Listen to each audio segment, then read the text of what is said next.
Hey everyone, waiting for a deep dive. We're going to unlock the secrets of everyday arguments today. We've got some really cool sources on informal logic.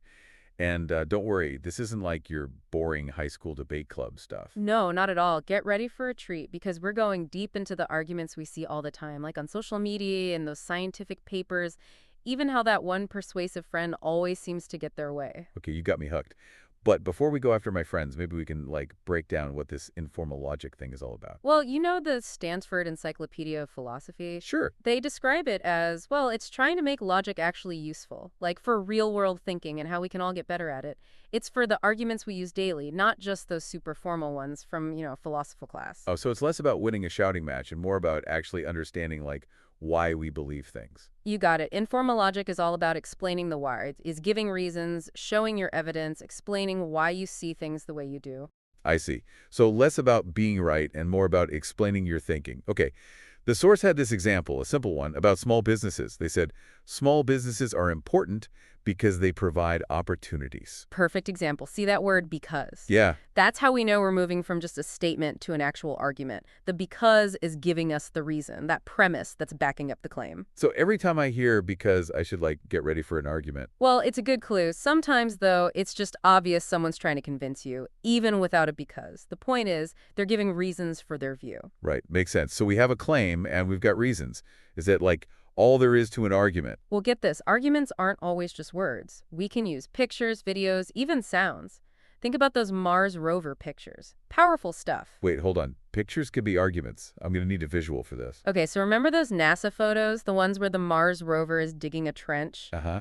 Well, scientists were trying to figure out if there was water ice on Mars, right? The pictures themselves became part of the argument. Okay, I'm picturing it. How did a picture become an argument? So the first photo, it shows this white crust in the corner of the trench. 4 Martian days later, they take another picture. Same spot, but the white crust is gone. Poof. So the pictures, they were giving evidence, leading to the idea that there was water ice and it evaporated. Exactly. The scientists did give explanations, but those photos, those were key. Not just pretty pictures, but visual evidence. Wow. Never thought of photos that way. It's like a silent argument you're watching. It happens all the time. Political cartoons, they're often visual arguments using satire, symbols, to make their point. Like, remember that cartoon, Napoleon III as a porcupine, all bristling with bayonets? Yeah, vaguely. Had an argument. Well, Napoleon was all about the empire as peace, But the cartoon, by showing him as this armed porcupine, it's saying his actions don't match his words. Ah, got it. The picture is showing the contrast, peaceful talk versus all those weapons. Exactly. A strong example of how visuals can argue, even without words. And, sometimes those unspoken parts are the most important. You're talking about those hidden premises, right? The stuff that's underneath a simple statement. Like the source had dogfighting case. Yes. The Humane Society person, they argued that small penalties for dogfighting weren't enough to stop it. Sounds straightforward, right?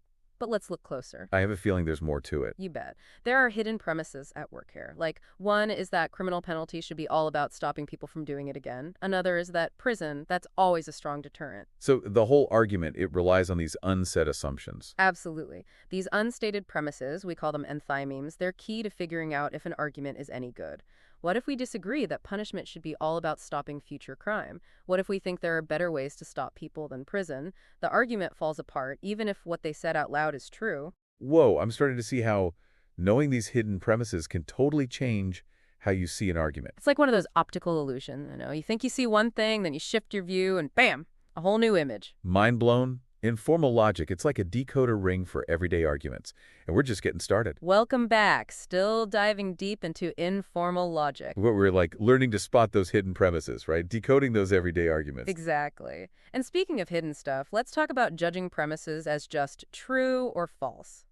Feels like real-life arguments, they're rarely that simple. Yeah, it's like trying to, I don't know, fit the ocean in a teacup or something. Our source mentioned this, saying a premise can be acceptable even if we're not sure it's 100% true. You got it. It's not always black and white. Sometimes a premise might be, well, plausible, or it's generally accepted in a certain field even if we can't totally prove it. Okay, need an example for this one. Imagine some scientists, right, debating a new theory. They might use a working hypothesis as a premise, even though it's not, confirmed yet. Not true in the absolute sense, but acceptable for, exploring the theory. Ah, so it's like a stepping stone, a place to start building an argument from. Exactly. Or think about those beliefs everyone in a field kind of agrees on. They might not be universally true, but they're accepted as a starting point for, well, for discussions in that context. So context is super important here. What works in one place might not in another. Absolutely. Our source really stressed that. Context is huge when we're figuring out if arguments are good. Like a super emotional story, that might work great in a charity ad, Yeah, but it wouldn't fly in a scientific paper. makes sense. A sad story might make you donate, but it's not going to win a science debate. Right. Same premise, acceptable in one place, totally irrelevant somewhere else. Depends on the goal, the audience. This is reminding me, we talked about different approaches to arguments. I was fascinated by the idea of different types of validity. I always thought validity was like a yes or no thing. But logic's got these cool little twists. Informal logic, it recognizes that there are different ways to be valid, each with its own strengths and weaknesses. Okay, explain it like I'm 5. What are these other validities? Well, we have inductive reasoning, which is basically we see something happening a bunch of times, so we assume it'll keep happening, like predicting how many people there will be in the future based on how things are going now. It's about making good guesses based on patterns. So it's like this happened in the past, probably going to happen in the future. Exactly. Then there's conductive reasoning. It's gathering evidence from all over the place to support an idea. Think of a detective collecting clues to solve a case. Each clue might not be enough on its own, but together they make a strong case. Like a puzzle, each piece adds to the picture. Yep. And then we have abductive reasoning, where we pick the best explanation for what we see. Doctors do this all the time, right? Considering different diagnoses and choosing the one that fits the symptoms best. So it's like eliminating possibilities, finding the most likely answer with what we know. You got it. Now, these types, they're not as, how do I say it, as airtight as deductive validity. That's about absolute certainty. These guys, they deal with probabilities, what's likely, which is how we reason in real life, right? We rarely have all the info. I'm seeing arguments in a whole new light. It's not about finding the one right answer. It's about getting to reasonable conclusions in different ways. And with that understanding, you're on your way to becoming, well, a better listener and a more persuasive person yourself. Feeling pretty good about that. But I'm wondering, are there any tools we can use to put all this into practice? Like, how do we actually analyze arguments in the wild? Absolutely. Our sources mention something called argument schemes. These are like patterns of reasoning we see all the time. Oh, like those classic appeals to authority? Or the slippery slope, those ones everyone uses. Bingo. Each argument scheme has these critical questions that go with it. We can use them to see how strong the argument is. For example, someone might use Einstein to talk about nuclear weapons. Yeah? Sounds impressive, right? Einstein, the genius. Yeah, hard to argue with that. True, but is he the right kind of expert for this argument? That's one of those critical questions. Is the authority actually qualified to talk about this specific topic? So even if they're a big name, got to check if they actually know what they're talking about. Just because someone's brilliant in one area doesn't mean they are in everything. You're getting it. That's just one example. These argument schemes, they give us a way to systematically break down arguments, see their strengths and weaknesses, a roadmap for logic. Super helpful. It's like having, I don't know, a cheat sheet for understanding how people try to convince us. And since we're on persuasion, what about fallacies, those classic ones? Are they just bad argument schemes? That's what I always thought. Aren't they like logical traps we should avoid? It's not that black and white. Some, like ad hominem attacks, yeah, they're usually bad. But even those can be legit sometimes. Hold on, really. When would an ad hominem attack ever be okay? Seems like attacking up a person, not their argument. That's always a low blow. Okay, imagine someone making claims about, I don't know, physics. But they've got a history of lying or being biased in that field. Pointing that out, it might actually be important to the argument. So it's not just a personal attack, it's giving relevant info about their credibility. Exactly. The point is, even those classic fallacies, we gotta look at them in context. No hard and fast rules, which makes informal logic so interesting. It's like detective work. We got to gather the evidence, look at the context, find those clues that tell us if an argument is strong or weak. And with practice, you'll be a master logic detective, solving those argument mysteries. Back again for the final part of our informal logic deep dive. Where we get to use all those cool tools we've been talking about. I'm ready to put on my logic detective hat. But first, maybe a quick recap for everyone listening. We learned that arguments, it's all about giving reasons, those premises, to back up what we're saying. Right. And those arguments, they could be words, pictures, or even both. Remember those Mars rover photos? So cool. Visuals can be really persuasive. Yeah.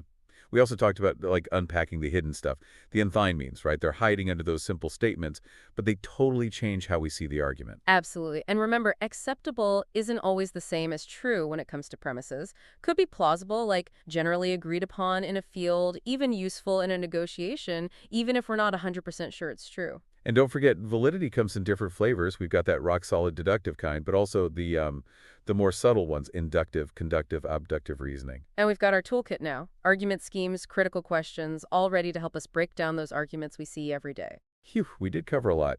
But I think everyone's wondering, so what? Why does all this informal logic stuff matter? How does it actually help us out there in the real world? The million-dollar question. Think about it. You're way more aware now of the arguments around you. In the news, online, even just chatting with friends. Right. I see arguments everywhere now.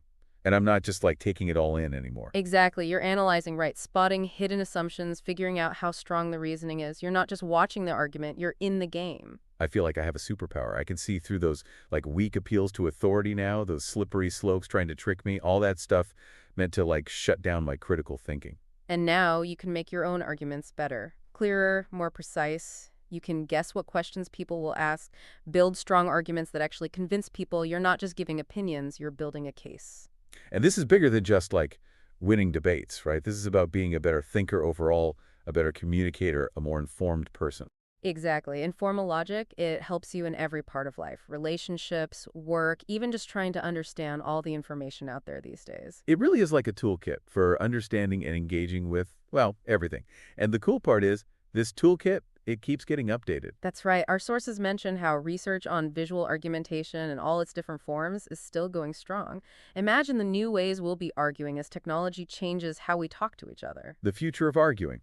Kind of exciting, right? Who knows what new argument schemes and critical questions we'll need as things change. It's a reminder to stay curious, keep learning, keep adapting as the world of arguments keeps changing. Persuasion, it's a powerful force, and understanding informal logic, well, that lets us use that power for good. That is a powerful thought. We hope this deep dive has, I don't know, made you all more curious and given you a new appreciation for how arguments work, even the everyday ones. Don't forget, the world is full of arguments waiting to be analyzed, understood, broken down, so go out there and think critically. And tell us about it. Share your argument analysis adventures.